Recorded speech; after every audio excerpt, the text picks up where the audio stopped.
बैठ जाइए आप लोग। हम सबके बीच में लक्ष्य के राष्ट्रीय अध्यक्ष माननीय धर्मपाल सिंह जी भी आ गए हैं।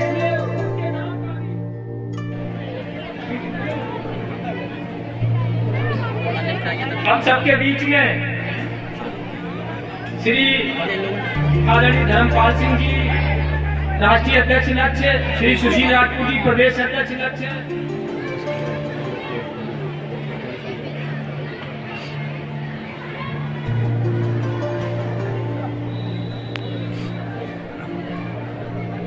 विनय लोधी जी कन्नौज, आपसे भी आग्रह है, आप भी मंच पर आइए।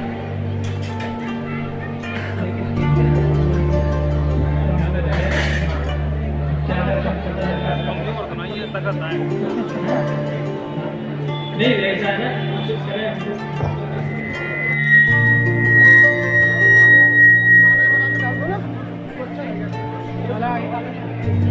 आप भी मंच पर अपना स्थान ग्रहण करिए।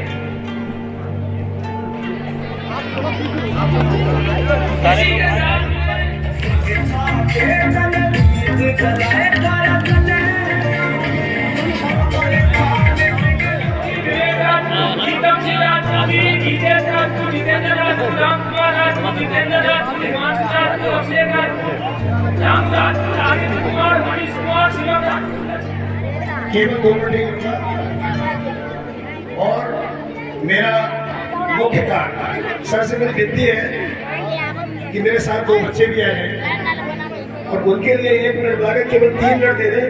तो मैं ये दिखाना चाहता हूँ कि मेरा जो लक्ष्य है कासगंज में, कभी कभी कासगंज को लक्ष्य की राजधानी भी बोल देते हैं। आप लोगों से विनम्रता से निवेदन है कि एक बार जरूर सुने कि इतने छोटे बच्चे लक्ष्य के जो कासगंज में सेंटर चल रहा है, इसमें 13 सेंटर चल रहे हैं, उसमें 2 सेंटर आवासीय है, 2 सेंटर, एक हमापा और एक हिम्मतपुर सही कासगंज, दोनों सेंटरों में आवासीय बच्चे रहते हैं। और मैं ये दिखाना चाहता हूँ, मैं आपसे केवल एक 2 क्वेश्चन करूंगा और उस क्वेश्चन के माध्यम से मैं ये दिखाना चाहता हूँ कि लक्ष्य कासगंज क्या कर रहा है।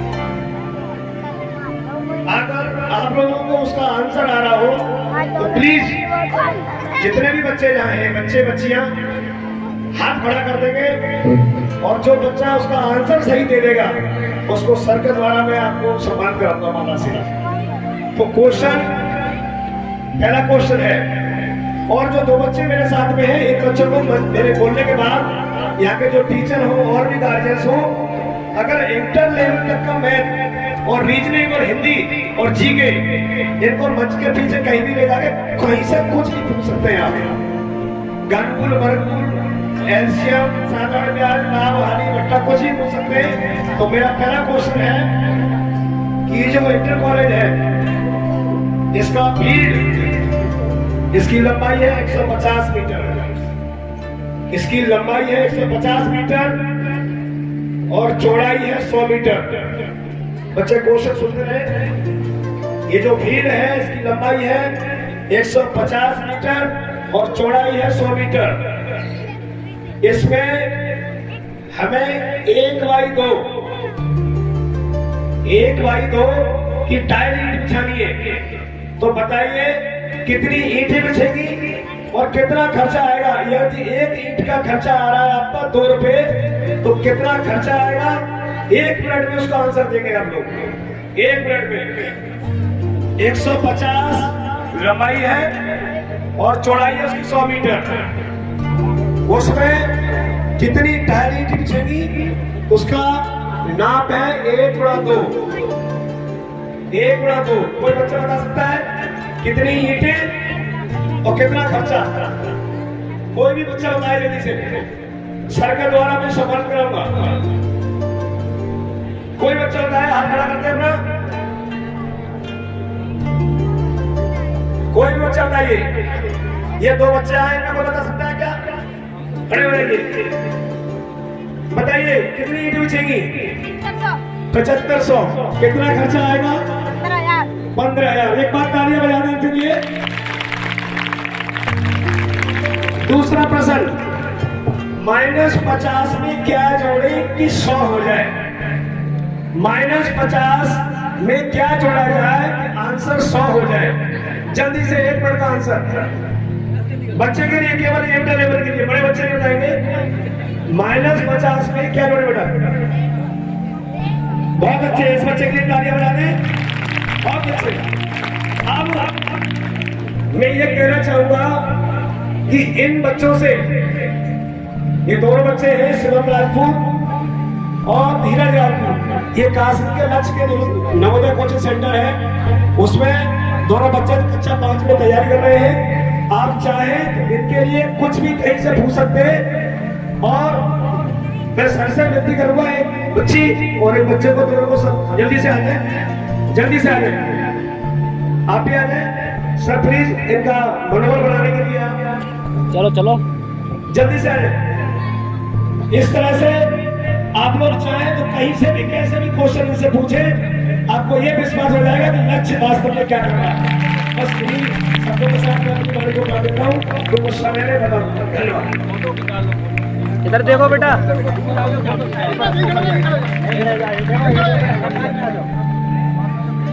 अभी हम सबके बीच में कासगंज से आए हुए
प्रसंग को शुरू करने से पहले मैं समाज के गौरव परम पूज्य स्वामी ब्रह्मानंद जी 1857 की क्रांति की प्रणेता, हमारी गौरव मां वीरांगना अवंतीबाई लोधी, अमर शहीद गुलाब सिंह लोधी, हमारे समाज से अंधविश्वास और पाखंडों को दूर करने वाले परम पूज्य स्वामी केशवानंद जी के चरणों में नमन करते हुए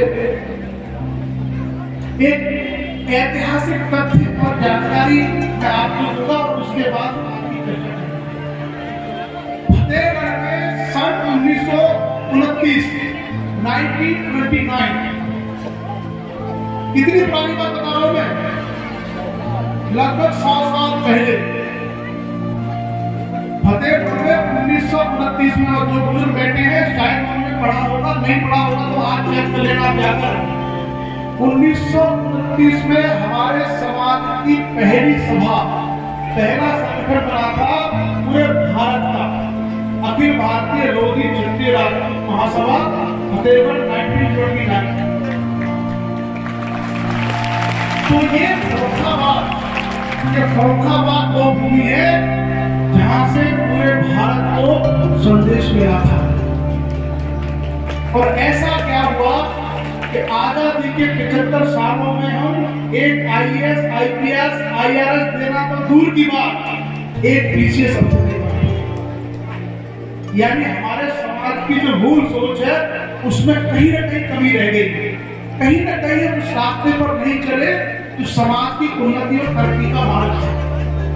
मैं इस पर चर्चा करूंगा और यहाँ पर बहुत भारी संख्या में समाज के पढ़े लिखे लोग आए हैं और उनके बीच में चर्चा करना इसलिए आवश्यक है ताकि वो अपने इतिहास को पूरे दे, समस्याओं के ऊपर मीमांसा करें कि हमसे गलतियां कहाँ हुई हैं, और ऐसा तो नहीं है कि हम गलती को रिपीट कर रहे हैं। चलिए इसकी चर्चा हम लोग सेकंड हाफ में करेंगे। फर्स्ट हाफ में हम चर्चा करेंगे इन बच्चों के बारे में, क्योंकि पूरा का पूरा प्रोग्राम है that is educational guidance program for students. कितने बच्चे इंग्लिश समझते हैं? इंग्लिश समझते हैं। अच्छा ये बताओ कितने लोग हिंदी समझते हैं? सारे समझते हैं। चलिए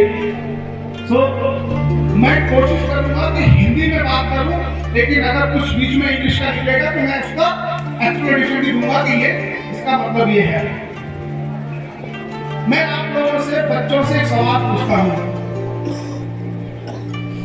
हर कोई ये कहता है बहुत मेहनत करो, बहुत मेहनत करो, बहुत मेहनत करो, बोलते। अच्छा अगर मैं ये पूछूं कि सबसे ज्यादा मेहनत कौन सा जानवर करता है? गधा। तो अगर हम केवल मेहनत करेंगे, मेहनत करेंगे, मेहनत करेंगे तो कैसे बनेंगे? तो आप में से कितने बच्चे चाहते हैं ऐसा बनना? नहीं चाहते? तो इसका मतलब है कि सर जी कुछ और बताइए ताकि केवल मेहनत के कारण कोई गधा न बोलने लग जाए। गधा बुरा जानवर नहीं है, अच्छा जानवर है, मेहनत करता है, लेकिन फिर भी उसका सम्मान नहीं करते लोग। तो मैं आप लोगों को पहला पढ़ाई का टिप्स दे रहा हूं। इस दुनिया में केवल मेहनत से कामयाबी हासिल नहीं की, मेहनत बहुत सारे लोग करते हैं, लेकिन कुछ लोग ही नेता बनते हैं, कुछ लोग ही अधिकारी बनते हैं, कुछ लोग ही कलाकार बनते हैं, कुछ लोग ही खिलाड़ी बनते हैं, कुछ लोग ही पत्रकार बनते हैं, कुछ लोग ही टीचर बनते हैं। मेहनत बहुत लोग करते हैं, लेकिन सब नहीं करते। तो कहां पर गलती होती है या कुछ ऐसा हमें करने की आवश्यकता है कि हम ये कुछ बन सके? तो पहली चीज आप याद रखिएगा कि मेहनत के अलावा एक चीज जो आपको हमेशा करनी है वो है स्मार्ट वर्किंग। क्या? स्मार्टनेस। चाहते ना कुछ कैसे लगे हो? स्मार्ट। लड़के अक्सर बोलते हैं ना, कैसे लग रहे हो? स्मार्ट लग रहा है बोलते हैं। तो ये स्मार्टनेस एक्चुअली है क्या? किसी भी काम को कम समय में इफेक्टिव तरीके से करना कहलाता है स्मार्टनेस। आपसे कहा कि भाई चलो ये बताओ कि मुगल काल में या मध्य काल में भारत में कौन कौन से वंश हुए? तो तो आपको कोई रटवाएगा, चलो भाई मेहनत करो, शुरू हो जाओ। गुलाम वंश, खिलजी वंश, तुगलक वंश, सैयद वंश, लोधी वंश, मुगल वंश। मुगल में कौन आया? उन्हें पहले बाबर आया, हुमायूं आया, अकबर आया, जहांगीर आया, शाहजहां आया, औरंगजेब आया, बहादुर शाह आया। दोबारा बताना, भूल गए? भूल गए ना? तो स्मार्टनेस का मतलब होता है किसी काम को कम समय में इफेक्टिव तरीके से करना। और ये आजकल की जो हमारी पढ़ाई है इसमें बच्चों को नहीं सिखाया।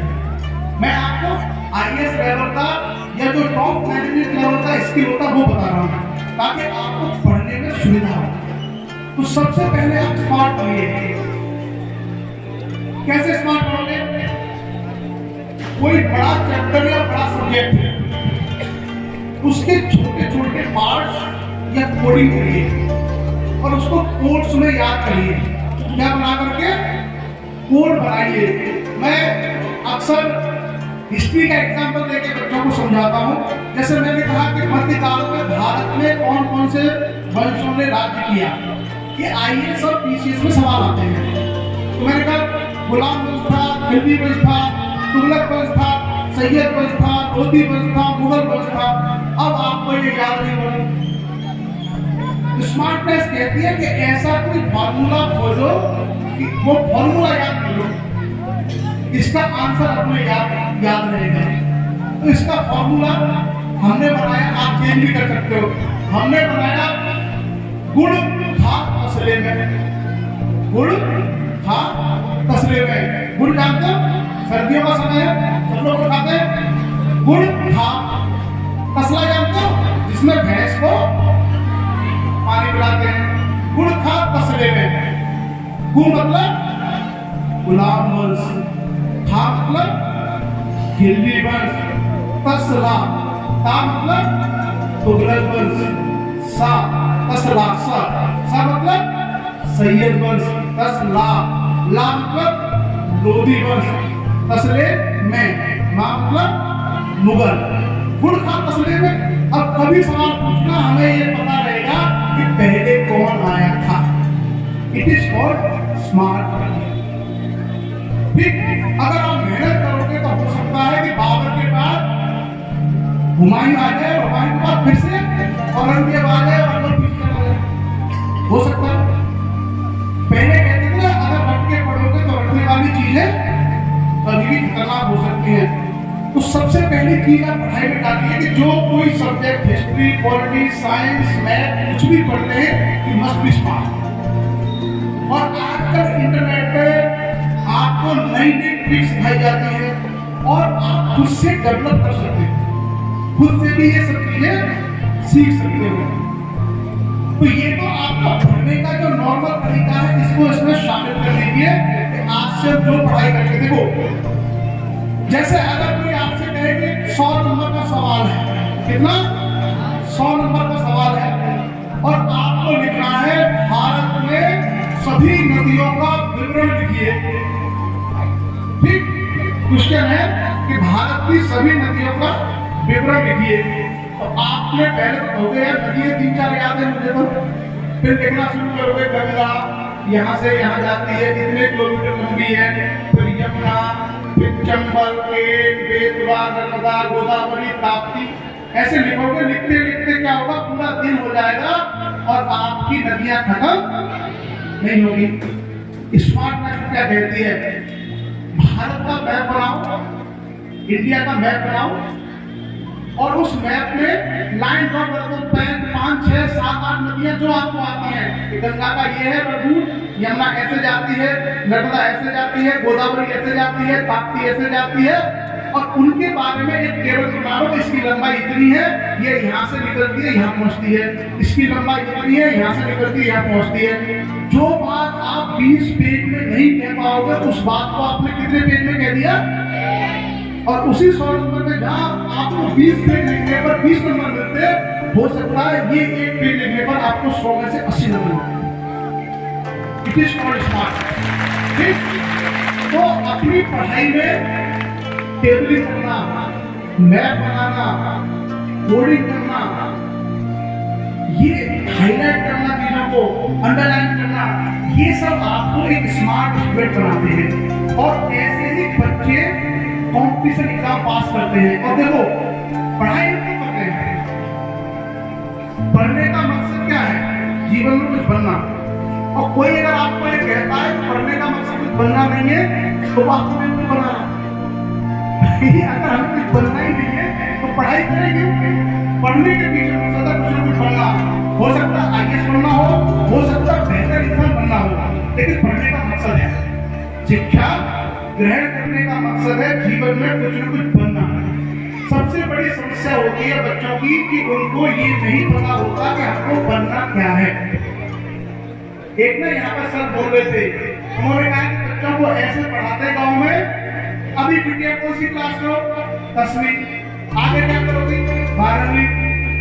चलो 12वीं होगी, फिर कोई 2 साल बाद रिश्तेदार आए, अब क्या करोगी? बीए। फिर बीए करोगी, फिर मौसी घूमने आई, अब क्या करोगी? बोली टीए। फिर क्या करोगी? तो ये जो समस्या है कि हमें पढ़ाई किस उद्देश्य के लिए करनी है, किसी को बोलते हैं जीवन का लक्ष्य। हर बच्चे को ये लक्ष्य पता होना चाहिए, उससे पहुंचना कहाँ है।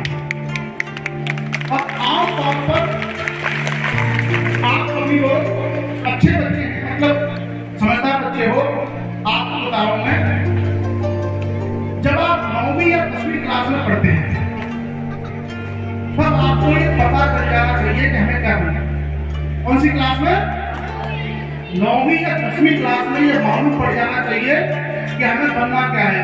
अब कोई बच्चा यहाँ बैठा होगा, कह रहा होगा मैं तो बीए कर रहा हूँ, वो तो पता ही ना, तो कोई बात नहीं, आप पता कर लो। अगर जो लेट हो गए हैं उसका तो इलाज नहीं है, वो अब पता कर लो। लेकिन आप कोशिश करो, when you are the student of class 9 or 10, you must have a goal in life। और उसका पता फायदा क्या होता है? अच्छा, कितने बच्चे मैथ पढ़ते हैं? मैथ लड़के सब हाथ उठा देंगे। अच्छा, कितने बच्चे चाहते हैं इंजीनियर बनना? इंजीनियर बनना। मैथ पढ़ने वाले बच्चे इंजीनियर बनते हैं, ठीक। और सबसे अच्छे टॉप क्लास के जो इंजीनियर होते हैं वो कहां से बनते हैं? आईआईटी। कहां से बनते हैं? आईआईटी। आईआईटी की फुल फॉर्म होती है इंडियन इंस्टीट्यूट ऑफ टेक्नोलॉजी। तो बीटेक एमटेक जो करते हैं, इंडिया में बेस्ट इंजीनियर बनते हैं आईआईटी से। अगर किसी बच्चे को आईआईटी का इंजीनियर बनना है तो आप जानते हो कि आईआईटी में जाने के लिए एक एग्जाम देना पड़ता है, आईआईटी जेईई, मेंस और एडवांस देना पड़ता।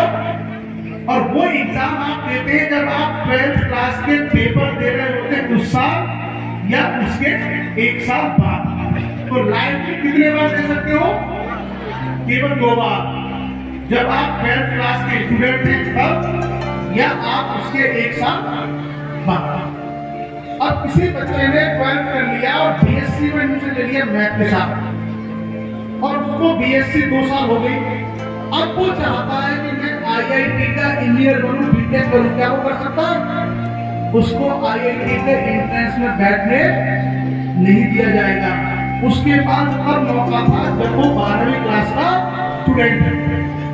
अगर 12वीं क्लास का स्टूडेंट है और आईआईटी में जाना चाहता है तो कम से कम 9th या 10th से उसे तैयारी शुरू करनी पड़ेगी। क्यों? क्योंकि उसको ऑल इंडिया लेवल पर बच्चों से कॉम्पिटिशन करना है। पूरे देश के बच्चे आईआईटी के एग्जाम में बैठते हैं, तो वो नेशनल कंपटीशन तभी बीट कर सकता है जब 9th 10th में उसको पता हो कि आईआईटी ये है, इसकी तैयारी यहाँ से होगी, इसकी बुक्स ये है, इसकी कोचिंग ये है, इसका पढ़ने का तरीका ये है। इसलिए मैंने कहा था कि अगर आप जीवन में सफलता और बड़ी सफलता चाहते हो तो कोशिश करो कि जब आप 9th और 10th के विद्यार्थी हो, आपको पता होना चाहिए कि आपको किस फील्ड में आगे बढ़ना है। अब मैंने आप लोगों से पूछा कि भाई सबसे होशियार बच्चे मैथ पढ़ते हैं, इंजीनियर बनते हैं। कई सारे बच्चों ने हाथ उठाया कि हम इंजीनियर बनेंगे। अब मैं इस पे आपको एक जोक सुनाता हूँ। जो सबसे होशियार बच्चे होते हैं मैथ लेते हैं, क्या बनते हैं? इंजीनियर। जो उनसे कम होशियार बच्चे होते हैं वो कॉमर्स पढ़ते हैं। क्या पढ़ते हैं? कॉमर्स। बीकॉम करते हैं, एमबीए करते हैं, वो बनते हैं मैनेजर। जो इंजीनियर है वो किसके अंदर में काम करता है? कंपनी में देखा आप लोगों ने, बड़ी बड़ी कंपनी सांसद, उनके अंदर में कौन काम करता है? आईएएस। आईएएस के अंदर में कौन काम करता है? मैनेजर। मैनेजर के अंदर में कौन काम करता है? इंजीनियर। अभी तो और चलूंगा, जो बिल्कुल पढ़ाई नहीं करते वो बाबा। बाबा के अंदर में नेता काम करता है, नेता के अंदर में आईएएस काम करता है, आईएएस के अंदर में मैनेजर काम करता है, मैनेजर के अंदर में इंजीनियर काम करता है। सबसे होशियार था हो गई बेटा। सीरियसली मत लेना, ठीक है? मेरा कहने का मतलब ये था, मैं आपको एक चीज बता रहा हूँ, इस एग्जाम्पल से मैं समझाने का प्रयास कर रहा हूँ कि आप किसी भी फील्ड में ऊपर जा सकते हो। गांव में बच्चों को ये प्रेशर है, अपने बच्चों को सेव निकला। सबको पता है कि छोटी बच्चियों में आयरन की, हीमोग्लोबिन की कमी होती है। हम अपनी बच्चियों को पालक या सेब या 5 तरह की दालें नहीं खिलाते, और ये हम सब किसको दे रहे हैं? हम पाखंडियों को खिला रहे हैं। तो समाज में जैसा हमारे प्रोफेसर साहब ने कहा कि जागृति इसलिए नहीं आ जाएगी कि हम सुधरेंगे, जागृति तब आएगी जब प्रत्येक परिवार ये तय कर लेगा कि मेरी मेहनत की, मेरी पसीने की कमाई अगर मेरे बच्चों को मेरे समाज में खर्च नहीं होगी तो हमारी तकदीर, हमारी किस्मत कोई नहीं बदल सकती। हम क्या करेंगे? हम आएंगे आपके बीच में, एक मोटिवेशनल सेमिनार में बच्चों को गाइड कर देंगे, आपसे कुछ बातें करेंगे, और शाम को जाकर के आप रेस्पॉन्ड कर लेंगे। क्या होगा समाज का? आप ही सोचिए। बहुत सारे लोग सरकार को वोट देते हैं, किस लिए? सोच के देखिएगा। अक्सर लोग ये कहते हैं कि हम वोट इसलिए देते हैं कि हमारा इससे क्या होगा? विकास। क्या होगा? विकास। अब मुझे बताओ, कोई ठेका आपके एरिया में ऐसा जो ये लिखा हो प्राइवेट ठेका? ठेके पे क्या लिखा है? सरकारी ठेका। ठेके का लाइसेंस किसने दिया है? दारू पिलाने का बंदोबस्त कौन कर रहा है? और आप उम्मीद कर रहे हैं कि हमारा भला चाहते हैं। उसी तरीके से जो पाखंडी कहता है कि आपका कल्याण हो, आपके जीवन का उद्धार हो, वो जी कह रहा है कि बेटा आलू बेच के जो तुमने 2.5 लाख कमा लिए है ना, इसमें से 11,000 टीले कर दो। उसका उद्देश्य ये है, वो आपके 11,000 पर निशाना है उसका, वो आपका कल्याण नहीं कर रहा है। देखो सीधी सी बात है, अगर आपको कल्याण करना है तो ये बेटी अगर डॉक्टर बन गई कल्याण हो जाएगा, ये लड़का सीए बन गया कल्याण हो जाएगा, ये बच्चा एसडी बन गया कल्याण हो जाएगा। सिंपल सी बात है ना। आपके कल्याण करने के लिए किसी बुढ़ा व्यक्ति जरूरी नहीं है। आपका बच्चा किसी अच्छे पद पर पहुंच गया, आपका कल्याण हो गया। भाई जिसके बच्चे बेहतर उनके माँ बाप बेहतर है, जिनके बच्चे कामयाब है उनके माँ बाप। तो आप मुझे बताइए कि हमें जो ये ज्ञान दिया जा रहा है, इंटरनेशनल ज्ञान, इस पर कभी किसी ने सवाल खड़े नहीं किए, और इसके कारण से 200 बीघा के बागा का पौधा आज 4 बीघा का किसान हो गया। फिर भी हमारी मती मार रही है, फिर भी हमारी अकली बोल रही है कि हम धरती पे धरती रिपीट कर रहे हैं। और केवल सामाजिक संकट नहीं है, सामाजिक संकट के साथ स्वास्थ्य का संकट आएगा। पैसे नहीं होंगे तो बच्चे में मालन्यूट्रिशन होगा, कुपोषण होगा, दिमाग खराब होगा, किसी सर्विस में नहीं आएंगे, आर्मी में नहीं जा पाएंगे। और अगर पैसा नहीं होगा तो आप सब जानते हो जो राजनीति करते हैं, बिना पैसे की कोई राजनीति भी नहीं। तो आपका एक चीज के साथ साथ मतलब सामाजिक दोष है, इससे राजनीतिक संकट, आर्थिक संकट, शैक्षणिक संकट, सांस्कृतिक संकट, सारी चीजें पनप रही है। तो मेरा आप सभी लोगों से आग्रह है, क्योंकि इसके लिए बहुत समय चाहिए डिटेल में इंटरप्रिटेशन करने के लिए। मैं केवल आप लोगों से ये प्रार्थना कर रहा हूँ कि जो 7 चीजें मैंने आपको गिनाई है, जुआ, शराब, शक्का, कर्मकांड, अंधविश्वास, पाखंड और आपस के झगड़े, ये 5 चीजें बंद कर दो बस। और मैं आपसे कह रहा हूँ कि जो हमें बात करना चाहिए, मैंने पहले भी कहा था कि ना आपका नोट चाहिए ना आपका वोट चाहिए। भाई मैं रहने वाला दिल्ली का, मैं तो आपसे वोट मांगूंगा नहीं। ना आपसे वोट चाहिए ना आपसे नोट चाहिए। ये बच्चे जो आपका भविष्य है ये अच्छे से पढ़ सके, इसके लिए आपको सपोर्ट चाहिए। ये आप लोगों को और कहते हैं प्रहार मारते रहिए, कब तक नहीं करेगा। आप इन पर प्रहार करते रहिए। लक्ष्य के माध्यम से हमने सैकड़ों जगह प्रतिरोध बंद कर दिया। होगा आपका समाज आगे बढ़ेगा, बशर्ते किसी एक बुराई को पकड़ लो, इसको खत्म करना है। कोई सी बुराई, आप एक बुराई का काम करोगे समाज जागरूक होगा, 10 नई बुराई खत्म। और यही एक प्रगतिशील जीवन समाज की निशानी होती है। कोई आपको ये बताने नहीं आया कि आप अपने बच्चे को पढ़ा के कलेक्टर बना लो, आपका बर्बाद हो जाएगा। हर आदमी आया कि आप मुझे वोट दो, मैं तुम्हारा विकास करूंगा, ये बताया आया। इसलिए फिर क्योंकि अगर कोई ये बताया जाता कि पढ़ा करके इसको IIT का इंजीनियर बना लो, इसको डॉक्टर बना लो, तो IAS का सुनने वाला तुम्हारी फिर तो वो आता और हो सकता है उल्टे उसके घर छूटे पड़ते।